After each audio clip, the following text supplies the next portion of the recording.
Co hledáte? Řekněte, co v sobě nese ten naléhavý tlak. Jako hukot jde to světem a mohutný příval knih zaplavuje všechny národy. Učenci prohledávají staré spisy, bádají, hloubají až k duchovnímu zemdlení. Vynořují se proroci, aby dali výstrahu a zaslíbení. Ze všech stran chce náhle kdosi jako v horečce šířit nové světlo. Tak se to nyní zuřivě dere ze zničené a rozervané duše lidstva. Neobčerstvuje, neosvěžuje, ale spaluje, stravuje a vysává poslední sílu, která jí v pochmurné přítomnosti ještě zbyla. Tu i tam dokonce sílí šepot a naříkání ve vzrůstajícím očekávání čehosi nadcházejícího. Zneklidněný každý nerv, napjat podvědomou touhou. Tak to vře, kypí a nadevším spočívá chmurně a těžce jakési omámení. Naplněné neštěstím. Co musí zrodit? Zmatek, malomyslnost a zkázu, neroztrhne-li se s veškerou silou temná vrstva obklopující nyní duchovně zeměkouli, která pohlcuje a dusí s měkkou přilnavostí špinavého bahna každou vznikající svobodnou a světlou myšlenku dříve, než tato zesílí, a která s příšerným mlčením bažiny již v zárodku potlačuje, rozkládá a ničí každé dobré chtění dříve, než z něho může vzniknout čin. Ale výkřik hledajících po světle, který má v sobě sílu, že by mohl rozpoltit bahno, je sváděný nam a doznívá pod neproniknutelnou klenbou, kterou pilně staví právě ti, kteří se domnívají, že pomáhají. Nabízejí však kamení místo chleba. Podívejte se na ty nesčetné knihy. Lidský duch se jimi jen unavuje, ale neoživuje. A to je důkaz neplodnosti všeho, co nabízejí. Neboť co ducha unavuje, není nikdy to pravé. Duchovní chléb osvěžuje bezprostředně, pravda občerstvuje a světlo oživuje. Prostí lidé nutně zmalomyslní, když vidí, jaké zdi kolem onoho světa staví takzvaná duchověda. Kdo z prostých lidí má chápati učené věty, kdo cizí výrazy? Má snad být onen svět jen pro duchovědce? Mluví se přitom o Bohu. Má se snad zřídit vysoká škola, na které by se získávaly teprve schopnosti k poznávání pojmu božství? Kam se žene tato dychtivost, která má povětšinou kořeny jen ve ctižádosti? Jako opilí potácejí se čtenáři i posluchači z místa na místo, nejistí, v sobě nesvobodní, jednostranní, protože byli svedeni z jednoduché cesty. Slyšte, malomyslní, vzhlédněte, vážně hledající. Cesta k nejvyššímu je připravena před každým člověkem. Učenost není branou, která k ní vede. Volil Ježíš Kristus, tento veliký vzor na pravé cestě ke světlu, své učedníky mezi učenými farizeji? Mezi zákonníky? Vybral je z jednoduchosti a prostoty, protože nemuseli bojovati proti onomu velkému omylu, že cestě ke světlu je nutno pracně se učiti a že musí býti těžká. Tato myšlenka je největším nepřítelem člověka, je to lež. Proto pryč ode všeho vědátorství tam, kde jde o nejsvětější v člověku, které musí být pochopeno plně. Upusťte od toho, protože věda jako slátanina lidského mozku je dílo kusé a kusím dílem musí zůstati. Uvažte, jak by mohla pracně naučená věda vésti k božství. Co jsou vůbec vědomosti? Vědomosti jsou to, co může pochopit mozek. Ale jak úzce jest omezena chápavost mozku, který zůstává pevně vázán na prostor a čas. Již věčnost a smysl pro nekonečnost nedovede lidský mozek pochopit. Tedy právě to, co je nerozlučně spojeno s božstvím. Mlčky stojí mozek před onou nepochopitelnou silou, která proudí vším, co existuje, a ze které sám čerpá pro své působení. Je to síla, kterou všichni pociťují každým dnem, v každé hodině a v každém okamžiku jako něco samozřejmého. Jejíž existenci také věda vždy uznávala, avšak člověk se marně snaží ji pochopit a obsáhnout mozkem, tedy věděním a rozumem. Tak nedostačující je tedy činnost mozku, základního kamene a nástroje vědy, jehož omezení se vztahuje přirozeně také na díla, která vytvořil pouze prostřednictvím vědeckých nauk. Věda je proto dobrá k sledování, k lepšímu pochopení, rozdělení a uspořádání všeho toho, co přijímá jako hotové od tvůrčí síly, která všemu předchází, ale musí bezpodmínečně selhati tam, kde sama chce se vnutit k vůdcovství nebo kritice, pokud se bude jako dosud tak pevně poutat na rozum, tedy na mozkovou schopnost chápání. Z toho důvodu zůstává učenost i lidstvo, které se podle ní řídí, stále lpět na jednotlivostech a detailech, přičemž každý člověk chová v sobě jako dar celý ten veliký, nepochopitelný celek a má úplnou schopnost dosáhnout i nejvyššího a nejušlechtilejšího bezpracného učení. Proto pryč se zbytečnou mukou duchovního otroctví. Veliký mistr nevolá k nám nadarmo, buďte jako děti. Kdo se v pevném chtění snaží přinášet dobro a svým myšlenkám dodává čistotu, ten již našel cestu k nejvyššímu. Tomu pak bude vše ostatní přidáno. K tomu není třeba ani knih, ani duchovní námahy, ani cvičení v pokání a osamocení. Uzdraví se na těle i na duši a osvobodí se ode všeho tlaku chorobného hloubání, protože každá přepjatost škodí. Máte být lidmi a ne květinami ve skleníku, které následkem jednostranného pěstění podlehnou prvnímu závanu větru. Probuďte se, rozhlédněte se, naslouchejte v sobě, jen to dovede otevřít cestu. Nedbejte na spory církví. Veliký nositel pravdy, Ježíš Kristus, stělesněná boží láska, se neptal po vyznání. Co jsou dnes vůbec náboženská vyznání? Pouta svobodného lidského ducha, zotročení boží jiskry sídlící ve vás. Dogmata, církevní teze, která usilují vtěsnat dílo Stvořitele a jeho velkou lásku do forem omezených lidským rozumem, tedy strhávání a plánovité znehodnocování božského. Každého, kdo vážně hledá, tento způsob odpuzuje. Nikdy mu neumožňuje v sobě prožít onu velkou skutečnost, čímž se jeho touha po pravdě stává stále beznadějnější a on nakonec zoufá nad sebou i nad světem. Proto probuďte se. Zbožte v sobě dogmatické zdi, strhněte si pásku, aby k vám mohlo nerušeně proudit čisté světlo nejvyššího. Jásavě vznese se pak váš duch do výše a s plesáním pocítí nesmírnou lásku Otcovu, která nezná žádných hranic pozemského rozumu. Poznejte konečně, že jste její částí. Chopte se jí bez námahy a úplně. Spojte se s ní a získávejte tak denně, v každou hodinu novou sílu jako dar, který vám učiní vzestup ze zmatku samozřejmým.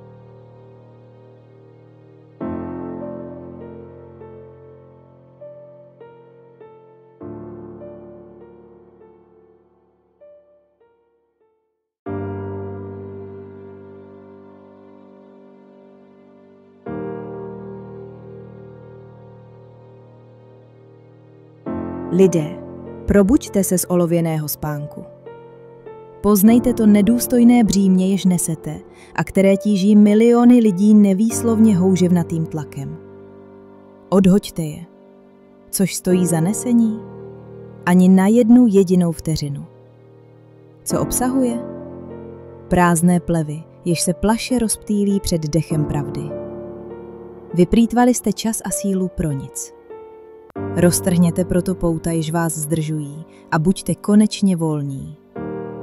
Člověk, který zůstane vnitřně spoután, bude věčně otrokem, i kdyby byl králem.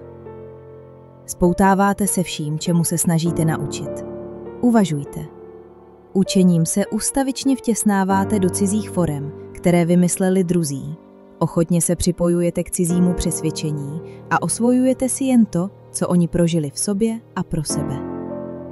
Přemýšlejte. Jedno není pro všechny. Co jednomu prospívá, může druhému škodit. Každý jednotlivec má jít ke zdokonalení svou vlastní cestou. Výzbrojí k tomu jsou mu schopnosti, jež v sobě nese. Podle těch se má řídit a na nich budovat. Nečiní-li tak, zůstává cizincem sám sobě a bude stát vždy vedle naučeného, které v něm nikdy nemůže ožít. Tím je pro něho vyloučen jakýkoliv zisk, živoří a pokrok je nemožný. Zpozorněte vy, kteří vážně usilujete o světlo a pravdu. Cestu ke světlu musí každý jednotlivec prožít v sobě. Musí ji sám objevit, chce-li po ní bezpečně putovat. Jen to, co člověk v sobě prožije a procítí ve všech obměnách, může také plně pochopit. Utrpení a také i radost ustavičně tlukou, aby povzbudili a vyburcovali k duchovnímu probuzení. V několika vteřinách bývá pak člověk velmi často oproštěn od veškeré nicotnosti všedního života a ve štěstí i v bolesti tuší spojení s duchem, který proniká všeživoucí. A všechno je přece živé, nic není mrtvé. Blaze tomu, kdo uchopí a udrží v sobě takové okamžiky spojení a nese se na nich vzhůru. Nesmí se přitom přidržovat strnulých forem, protože každý se má vyvíjet sám z vlastního nitra. Mějte soucit s posměvači a se všemi těmi, kdo jsou dosud odcizeni duchovnímu životu. Nezlobte se na ně, když k vám budou sarkastičtí, poněvadž jsou jen politováníhodní. Jako opilí, jako nemocní stojí před velkým dílem stvoření, které nám tak mnoho nabízí. Jako slepci, kteří se tápavě posunují pozemským životem a nevidí všechnu tu krásu kolem sebe. Tito ubožáci jsou zmateni, oni spí, neboť jak může ještě člověk například tvrdit, že existuje jen to, co vidí? Že tam, kde nemůže svým zrakem nic spozorovat, není žádný život? Že s umíráním jeho těla přestává být i on sám, jen protože se ve své slepotě nemohl dosud skrze svůj zrak přesvědčit o opaku? Což nyní již neví podle mnohých věcí, jak úzce je omezena schopnost oka? Což dosud neví, že souvisí se schopností jeho mozku vázaného na prostor a čas? Že proto nemůže svým okem poznat nic z toho, co je povzneseno nad prostor a čas? Neujasnilo se dosud žádnému z těchto posměvačů takovéto logické rozumové odůvodnění? Duchovní život, nazývaný také onen svět, jest přece něco, co je úplně nad pozemskými hranicemi prostoru a času. Tudíž to vyžaduje stejnorodou cestu, aby to mohlo být poznáno. Naše oko přece nevidí často ani to, co je v hranicích prostoru a času.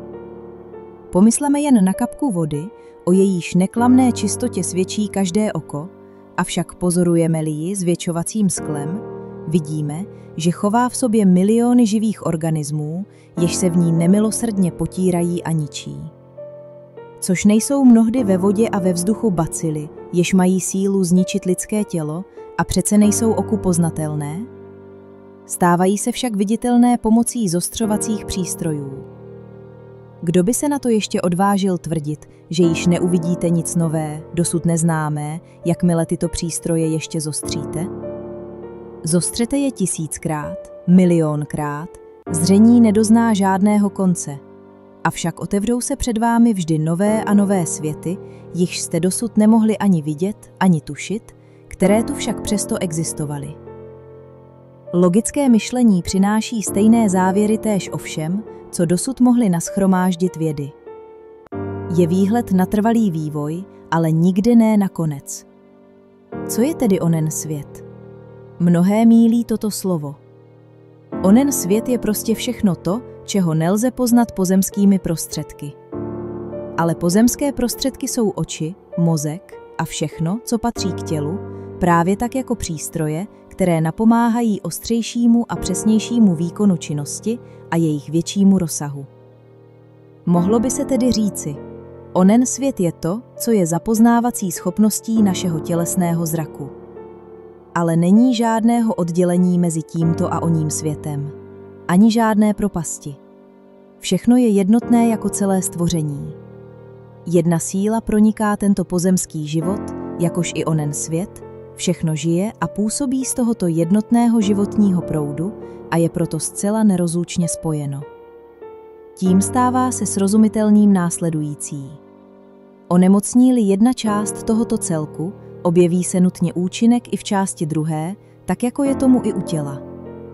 Chorobné látky této druhé části proudí pak k části onemocnělé, následkem přitažlivosti stejnorodého a zesilují tak nemoc ještě více. Stane-li se však taková nemoc nevyléčitelnou, vyplývá z toho nutnost odstranit nemocnou část násilím, nemá-li trvale trpět celek. A toto nebezpečí vyžaduje ozdravující vzájemné působení, které je však nesprávným stanoviskem stížené a mnohdy nemyslitelné. Z tohoto důvodu se změňte. Není žádný tento a onen svět, ale jen jedno jednotné bytí. Pojem oddělení těchto dvou světů vytvořil jen člověk, protože nemůže vidět všechno a má se mylně za střed a hlavní bod jemu viditelného okolí. A přece okruh jeho působnosti jest větší. S tímto omylem o odloučení se však člověk jen omezuje. Násilně brání svému pokroku a dává prostor bezuzdné fantazii, která vyvolává nestvůrné obrazy. Možno se pak divit, mají-li pro onen svět mnozí lidé jen nevěřící úsměv, jiní zase naopak chorobné zbožňování, které je zotročuje nebo vybočí ve fanatismus. Kdo se pak může divit plaché bázni, ba dokonce úzkosti a strachu, v nich jsou mnozí vychováni. Pryč se vším, nač ta muka.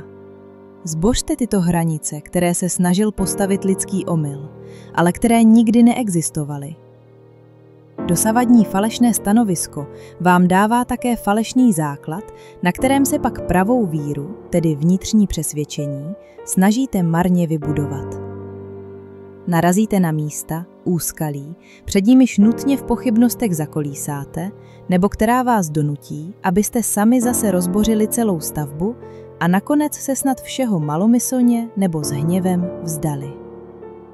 Škodu máte přitom jenom vy sami, protože to pro vás není žádný pokrok, nýbrž zastavení nebo krok zpět.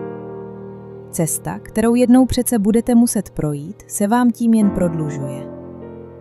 Pokud jste však konečně pochopili stvoření jako jeden celek, jakým ve skutečnosti jest, neděláte-li rozdílu mezi tímto a oním světem, pak jste na přímé cestě, vlastní cíl se vám přiblíží a vzestup bude pro vás radostí a dá vám zadosti učinění.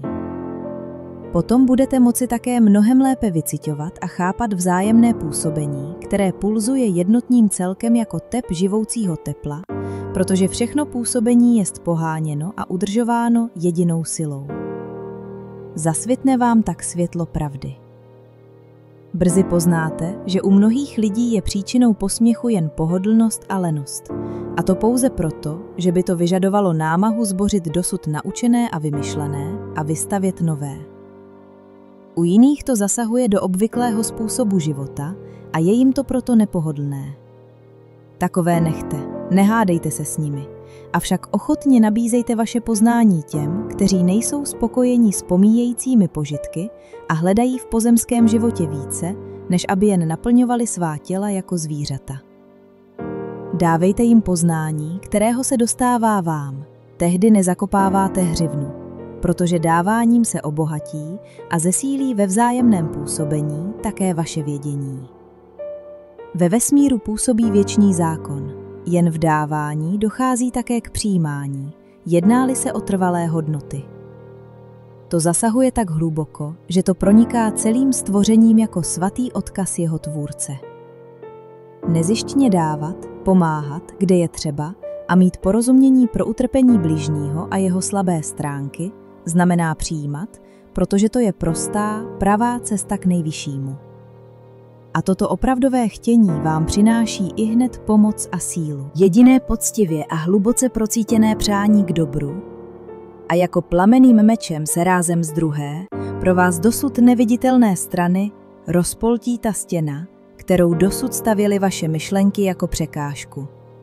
Neboť jste přece zajedno s vámi obávaným, popíraným nebo vytouženým o ním světem, jste s ním úzce a nerozlučně spojeni.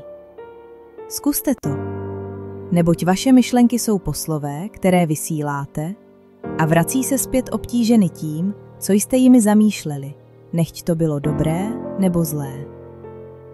Tak se to děje. Myslete na to, že vaše myšlenky jsou věci, které se duchovně formují a stávají se často útvary, které přetrvají pozemský život vašeho těla. A pak se vám mnohé ujasní. Tak se také stává, co se zcela správně říká. Jejich skutky je následují. Myšlenkové výtvory jsou díla, která na vás jednou budou čekat. Ony tvoří kolem vás světlé nebo temné kruhy, jimiž musíte projít, abyste vnikli do duchovního světa. Zde nepomůže žádná ochrana, žádný cizí zásah, protože máte sami rozhodovat o sobě. První krok ke všemu musí proto vycházet od vás. Není těžký, spočívá jen ve chtění, které se projevuje skrze myšlenky. Tak nesete sami v sobě nebe i peklo. Můžete se rozhodnout, avšak potom bezpodmínečně propadáte následkům vašich myšlenek, vašeho chtění. Tyto následky si tvoříte sami, proto k vám volám. Udržujte krb svých myšlenek čistý, tím založíte mír a budete šťastní.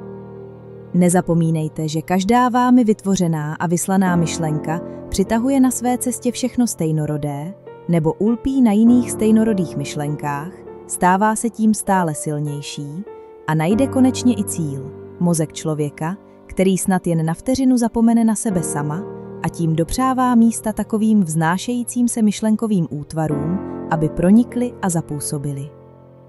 Pomyslete jen na to, jaká zodpovědnost padá pak na vás, když z myšlenky stane se jednou čin prostřednictvím někoho, na koho mohla zapůsobit.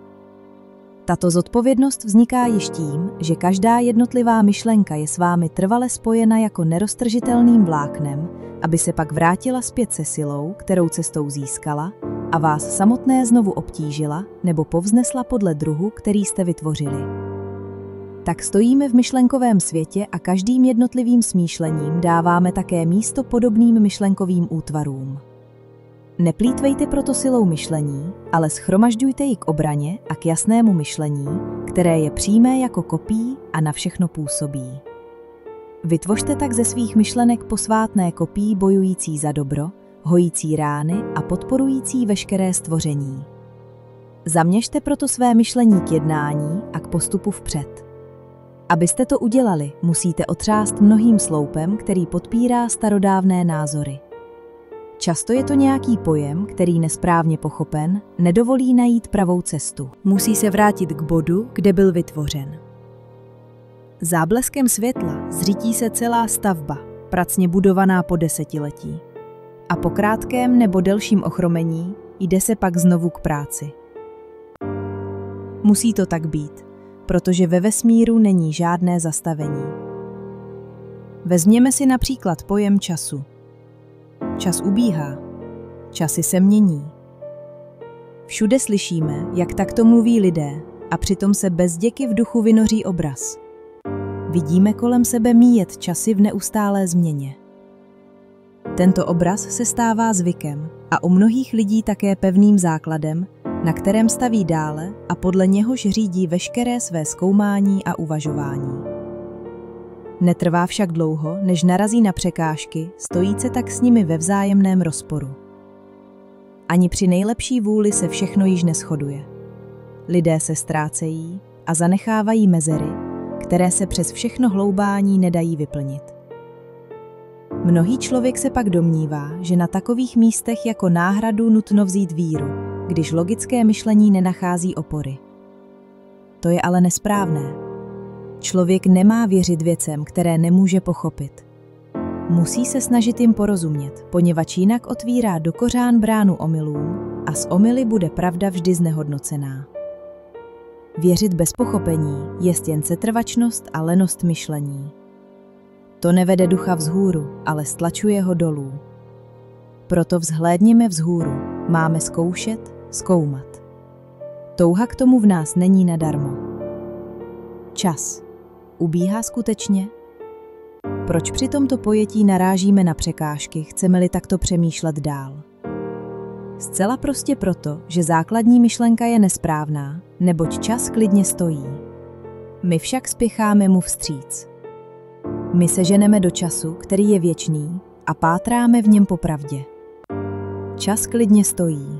Zůstává týž dnes, včera i za 1000 let. Jen formy se mění. Noříme se do času, čerpáme z klína jeho záznamů, obohacujeme své vědění ve sbírkách času. Neboť nic se mu nestratilo, všechno uchoval.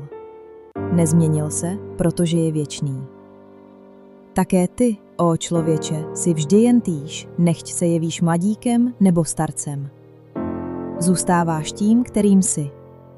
Necítil si to již sám? Nepozoruješ zřetelný rozdíl mezi formou a svým já? Mezi tělem, které je podrobeno změnám, a tebou, duchem, který jest věčný? Hledáte pravdu. Co je pravda? To, co dnes cítíte ještě jako pravdu, poznáte zítra již jako omyly, abyste později v těchto omylech opět objevili zrnka pravdy. Vždyť také zjevení mění své formy. Tak to jde s vámi dále v ustavičném hledání, avšak v těchto změnách dozráváte. Pravda zůstává však stále stejnou, nemění se, protože je věčná. A poněvadž je věčná, nelze ji pozemskými smysly, které znají jen změnu forem, nikdy plně a skutečně pochopit.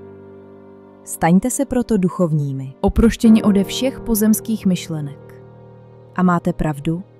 Budete v pravdě.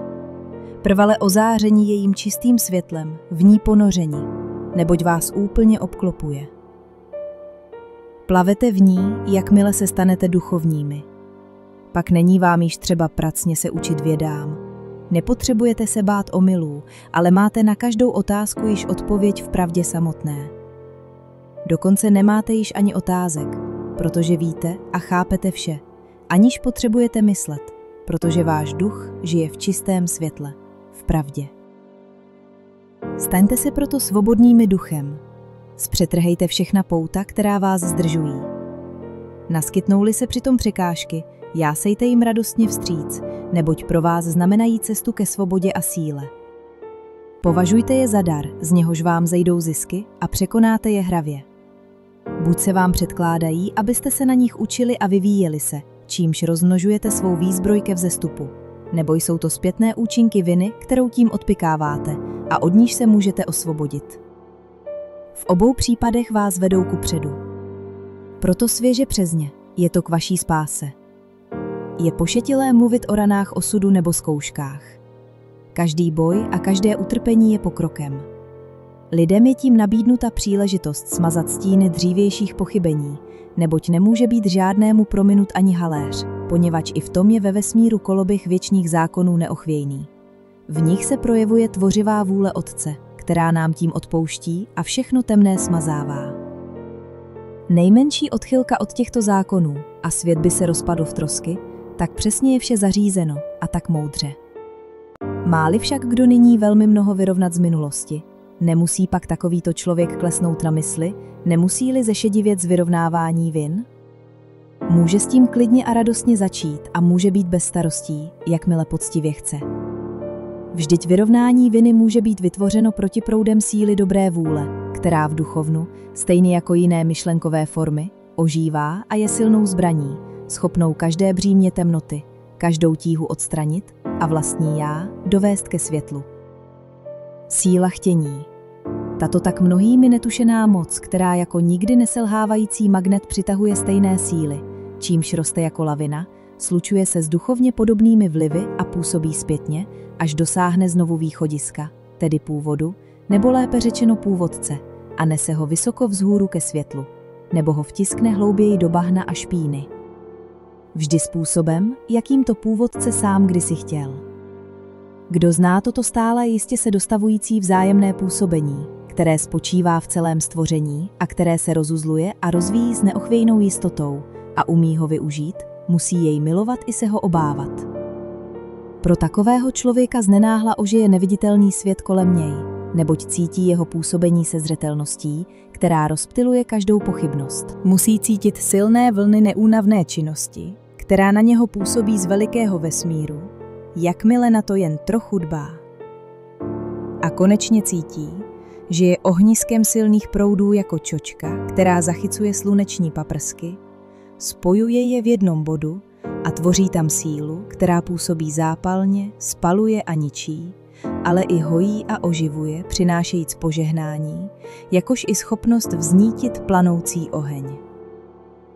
A takovými čočkami jsme i my, schopni svým chtěním tyto neviditelné proudy sil soustředit v jedinou moc a vyslat je k dobrým nebo zlým účelům, aby přinesli lidstvu požehnání nebo zkázu.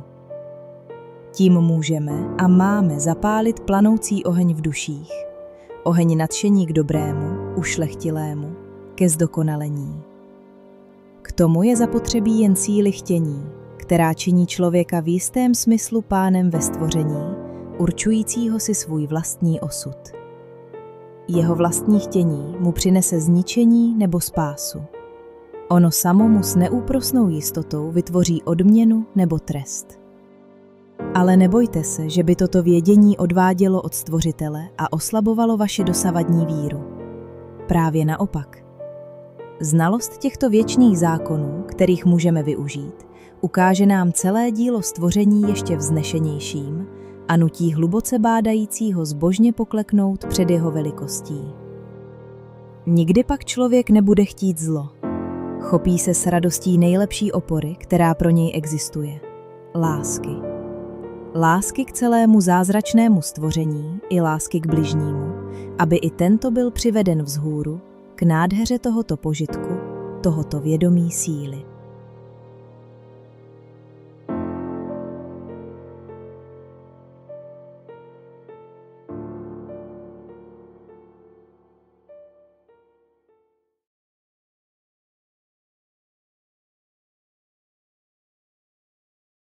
Probleskne-li v tobě myšlenka, zadrž ji a nepronášej ji ihned, ale živ ji. Neboť ona se zadržením v mlčení zhutní a získá na síle jako pára v přetlaku. Tlak a zhuštění má za následek vlastnost magnetické účinnosti podle zákona, že všechno silnější přitahuje k sobě slabé. Stejnorodé myšlenkové formy se tím všestranně přitahují, spojují a zesilují vždy více sílu vlastní, původní myšlenky a přesto působí tak, že původně vytvořená forma se připojením cizích útvarů obrousí, pozmění a až v přetvoření podoby dozraje. Dobře to všechno cítíš v sobě, ale myslíš si stále, že je to zcela jen tvé vlastní chtění. Nedáváš však do žádné věci jenom své vlastní chtění, nýbrž máš vždy při něm i cizí. Co ti říká tento pochod? Že jen sloučením četných jednotlivostí může být vytvořeno něco dokonalého. Vytvořeno? Je to správné? Ne, jenom sformováno. Neboť není nic skutečně nového k vytvoření. Při všem jedná se vždy jen o nové formy, poněvadž všechny jednotlivosti ve velikém stvoření již existují. Tyto jednotlivosti mají být jen použity k službám na cestě ke zdokonalení, což se děje slučováním. Slučování. Nepřecházej přes to lehce, ale snaž se prohloubit v tomto pojmu, že zralosti a dokonalosti se dosáhne jen sloučením. Tato zásada spočívá v celém stvoření jako klenot, který chce být vyzvednut. Je těsně spojena se zákonem, že jen dáváním možno také přijímat. Čeho je bezpodmínečně zapotřebí ke správnému pochopení těchto vět, tedy k jejich prožití? Lásky. A proto stojí v tajemstvích velikého bytí láska jako nejvyšší síla, jako neomezená moc. Tak jako slučování jednotlivou myšlenku utváří, brousí a formuje, tak je tomu s člověkem samotným a s celým stvořením, ve kterém vznikají nové útvary nekonečným slučováním stávajících jednotlivých forem silou chtění a stávají se tak cestou k dokonalosti. Dokonalost nemůže ti poskytnout jednotlivec, nýbrž jen celé lidstvo ve své rozmanité svéráznosti. Každý jednotlivec má něco, co bezpodmínečně patří k celku. Proto se také stává, že vysoce pokročilý člověk, který již nezná pozemských žádostí, miluje celé lidstvo, ne jednotlivce, protože jedině celé lidstvo může dát zaznívat očistou uvolněným strunám jeho zralé duše v akord nebeské harmonie. On nosí harmonii v sobě, protože zaznívají všechny struny. Zpět k myšlence, která k sobě přitahovala cizí formy a stávala se tím stále silnější a silnější. Nakonec se v pevně semknutých mocných vlnách přelije přes tebe, pronikne aurou tvé osoby a působí svým vlivem na další okolí. To nazývá lidstvo osobním magnetismem. Nezasvěcení říkají, ty něco vyzařuješ. Podle osobní svéráznosti buď nepříjemné nebo příjemné, přitažlivé nebo odpuzující. Tak se to pociťuje. Avšak ty nic nevyzařuješ. Postup k vytváření těchto pocitů v druhých lidech má svůj původ v tom, že přitahuješ magneticky všechno duchovně stejnorodé k sobě. A toto přitahování stává se pro ostatní citelným. Avšak i v tom je vzájemné působení. V tomto spojení vycítí druhý zřetelně tvou sílu a tím se probouzí sympatie. Měj vždy před očima. Všechno duchovní je, vyjádřeno našimi pojmy, magnetické. A také je ti známo, že silnější přemáhá vždy slabší tím, že je přitahuje a vstřebává. Tím je chudému, slabému, za to ještě i to málo, co má. Stává se odvislým. Není v tom žádného bezpráví, ale děje se tak podle božích zákonů. Člověku je třeba jen se vzchopit, správně chtít a je před tím ochráněn. Možná se teď zeptáš, co potom, když budou chtít být všichni silní, když již nikomu nebude co vzít? Pak, milí příteli, nastane dobrovolná výměna, jejímž základem jest zákon, že jen v dávání může se také přijímat. To však nebude žádná stagnace, ale zmizí všechno méněcenné. Tak se stává, že kvůli lenosti jsou mnozí duchem odvislí a nemají skoro žádnou schopnost vytvářet vlastní myšlenky. Nutno zdůraznit, že se přitahuje jen stejnorodé. Odtud přísloví, rovný rovného si hledá.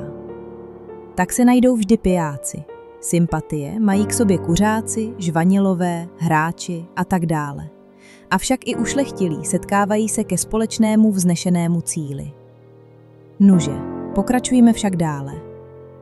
Co k sobě usiluje duchovně, projeví se nakonec také fyzicky, protože všechno duchovní proniká do hrubohmotného. Přičemž musíme brát v úvahu zákon zpětného účinku, protože myšlenka zůstává vždy spojena se svým původcem a v tomto spojení vyvolává zpětné záření. Mluvím zde vždy jen o skutečných myšlenkách, které v sobě nesou životní sílu duševního cítění. Ne o plýtvání silou tobě svěřeného nástroje, mozkové hmoty, které vytváří jen prchavé myšlenky, jevící se pouze jako nejasné páry v divokém zmatku, které se naštěstí velmi brzy rozplynou. Takové myšlenky stojí tě jen čas a sílu a promrháváš tím svěřený ti statek. Hloubáš-li například vážně o něčem, stává se mocí mlčení tato myšlenka v tobě silně magnetickou, přitahuje k sobě všechno podobné a tím se oplodňuje. Dozrává a překračuje rámec běžného, proniká tím dokonce i do jiných sfér a dostává odtud příliv vyšších myšlenek, inspirace. Proto musí při inspiraci základní myšlenka vycházet vždy od tebe samotného, na rozdíl od mediality. Musí vytvořit most k onomu světu, ke světu duchovnímu, aby tam vědomě čerpala z pramene. Inspirace nemá proto nic společného s medialitou. Tím v tobě myšlenka dozrála, přistupuješ k uskutečnění a přivádíš prostřednictvím své síly zhušťováním k provedení to, co již dříve se vznášelo ve vesmíru v nesčetných jednotlivostech jako myšlenkové formy. Tímto způsobem vytváříš spolu s duchovně dávno existujícím, prostřednictvím slučování a zhušťování, novou formu. Tak se mění v celém stvoření vždy jen formy, protože vše ostatní je věčné a nezničitelné. Chraň se před zmatenými myšlenkami a veškerou povrchností v myšlení. Povrchnost se trpce vymstí, neboť tě rychle sníží na rejdiště cizích vlivů, čímž se staneš velmi snadno mrzutým a nespravedlivým ke svému nejbližšímu okolí. Máš-li opravdovou myšlenku a pevně na ní trváš, tak nakonec musí nahromaděná síla nutit k uskutečnění, neboť proces vývoje všeho se odehrává zcela duchovně, protože každá síla je jen duchovní. Co se pak stává pro tebe viditelným, jsou vždy jen poslední projevy a účinky předchozího duchovně magnetického děje, který se trvale stejnoměrně uskutečňuje podle pevně stanoveného řádu. Pozoruj, a když myslíš a cítíš, je ti hned podán důkaz, že všechen vlastní život může být ve skutečnosti jen duchovní, ve kterém jedině spočívá vznik a také i vývoj. Musíš dojít k přesvědčení, že všechno, co vidíš tělesným zrakem, jsou ve skutečnosti jen účinky věčně usilujícího ducha. Každý čin, dokonce i nejmenší pohyb člověka, je vždy předem duchovně chtěný. Těla přitom hrají jen roli duchovně oživených nástrojů, které sami nejprve došly k zvutnění silou ducha. Tak také stromy, kameny a celá země. Vše je oživeno, proniknuto a poháněno tvůrčím duchem. Protože je však veškerá hmota, tedy vše pozemsky viditelné, jen důsledkem duchovního života, nebude ti zatěžko pochopit, že podle druhu nás nejblíže obklopujícího duchovního života vytvářejí se i poměry pozemské. Co z toho logicky vyplývá, je jasné. Lidstvu samotnému je moudrým zařízením stvoření dána moc, aby si samo tvořilo a formovalo poměry silou samotného stvořitele. Blaze tomu, kdo používá této síly jen k dobrému. Běda však, dá-li se svést, aby ji užíval ke zlu. Duch je u lidí jen obklopen a zatemněn pozemskými žádostmi, které lpí na něm jako strusky, zatěžují ho a strhávají dolů. Jeho myšlenky jsou tedy činy vůle, v nichž spočívá síla ducha. Člověk se může rozhodnout myslet dobře nebo zle a může tím božskou sílu vést k dobru nebo ke zlu. V tom spočívá zodpovědnost, kterou člověk nese, neboť za toho nemine odměna nebo trest, protože všechny následky myšlenek vrací se k výchozímu bodu prostřednictvím stanoveného vzájemného působení, které nikdy neselže a je v tom naprosto neochvějné, tedy neúprosné. Tím také neúplatné, přísné a spravedlivé. Neříká se to též i o Bohu. Nechtějí veď dnes mnozí protivníci víry ničeho více vědět o božství. Nemůže to nic změnit na skutečnostech, o kterých se zmiňují. Lidem je třeba jen vypustit slůvko Bůh, zahloubat se vážně do vědy a pak najdou přesně to též, jenomže vyjádřeno jinými slovy. Není pak směšné ještě se o to přijít? Žádný člověk nemůže obcházet přírodní zákony. Nikdo nemůže plavat proti jejich proudu. Bůh jest síla, která pohání přírodní zákony. Síla, kterou dosud nikdo nepochopil, nikdo neviděl, ale jejíž účinky musí vidět, cítit a pozorovat každý denně, v každou hodinu, ba ve zlomcích každé vteřiny, jestliže jen vidět chce. V sobě, v každém zvířeti, v každém stromu, v každé květině, v každé žilce listu, který se dere z pupenu, aby vyšel na světlo. Není to zaslepení tvrdošíně se tomu protivit. Zatímco každý, i tito úporní odpůrci samotní, existenci této síly potvrzuje a uznává. Co je to tedy, co jim brání, aby tuto uznávanou sílu nazvali Bohem? Je to dětinský vzdor? Nebo určitý ostych, když by museli přiznat, že po celou tu dobu se zatvrzele snažili zapřít něco, čehož existence jim byla vždy jasná? Snad nic z toho. Příčina spočívá v tom, že se lidstvu z tak mnoha stran předkládaly znetvořené obrazy velikého božství, s nimiž při vážném bádání nemohlo souhlasit. Všeobsahující a všechno pronikající síla božství se přece musí snížit a zneuctít při pokusu vtěsnat jí v obraz. Při hlubokém přemýšlení nelze žádný obraz uvést s ní do souladu. Právě proto, že každý člověk v sobě chová myšlenku Boha, brání se v předtuše proti omezení té velké, nepochopitelné síly, která ho stvořila a která ho vede. Dogma nese vinu na veliké části těch, kdo ve svém odporu zacházejí příliš daleko, velmi často i proti jistotě žijící v jejich nitru. Ale není daleko hodina, kdy přijde duchovní probuzení. Kdy se budou správně vykládat slova Spasitele a správně chápat jeho veliké dílo vykoupení, neboť Kristus přinesl nám vysvobození z temnot tím, že nám ukázal cestu k pravdě, ukázal cestu člověka ke světlým výšinám. A krví na kříži spečetil své přesvědčení. Pravda nebyla ještě nikdy jiná, než byla už tehdy, je i dnes a bude ještě za 10 000 let, neboť je věčná. Učte se proto poznávat zákony, jež spočívají ve velké knize celého stvoření. Podřídit se jim znamená milovat Boha. Neboť tím nevnášíš do harmonie žádný nesoulad, ale přispíváš k tomu, aby zvučný akord zazněl v plné výši. Řekneš-li tedy, podřizuji se dobrovolně stávajícím přírodním zákonům, protože je to k mému dobru, anebo mluvíš-li.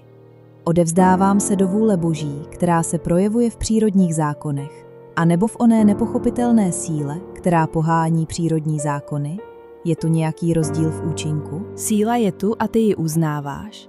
Musíš ji přece uznat, protože ti nic jiného nezbývá, jakmile jen trochu přemýšlíš.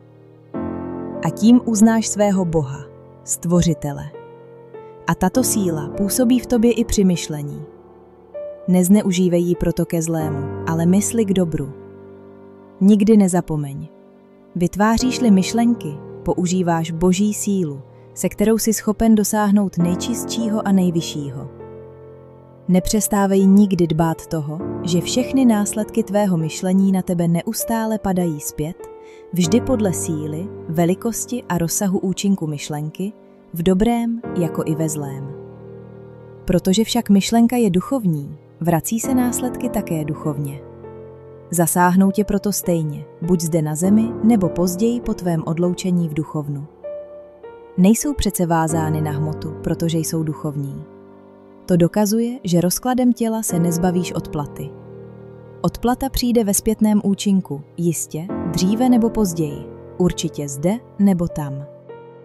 Se všemi svými skutky zůstáváš v pevném duchovním spojení, neboť i pozemské hmotné skutky mají přece duchovní původ ve splozené myšlence a přetrvají, i když všechno pozemské přestalo existovat. Proto se říká správně, tvoje skutky tě očekávají, dokud tě ve zpětném účinku ještě nezasáhla odplata. Jsi-li při zpětném účinku dosud zde na zemi, nebo jsi-li zde již znovu, projeví se pak síla následků z duchovna vždy podle jejich druhu, jak v dobrém, tak i ve zlém. Na poměrech, na tvém okolí nebo přímo na tobě samém, na tvém těle. Budíš zde ještě jednou obzvlášť na to důkladně poukázáno. Samotný skutečný život se odehrává v duchovnu. A to nezná času ani prostoru, a proto ani žádné odloučení. Stojí nad pozemskými pojmy. Z toho důvodu tě následky zasáhnou, nechť si kdekoliv, v době, kdy podle věčného zákona se účinek vrací k východisku.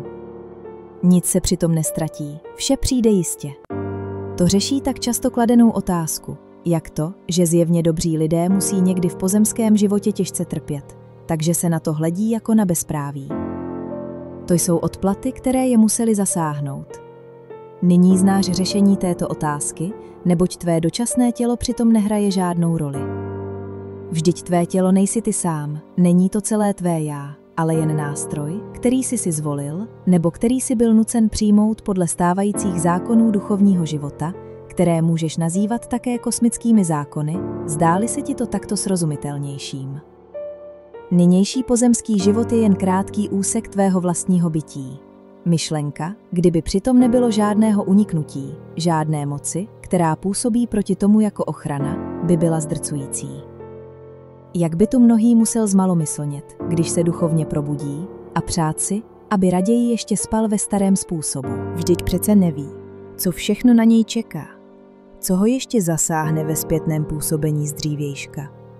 A nebo, jak lidé říkají, co bude muset odčinit.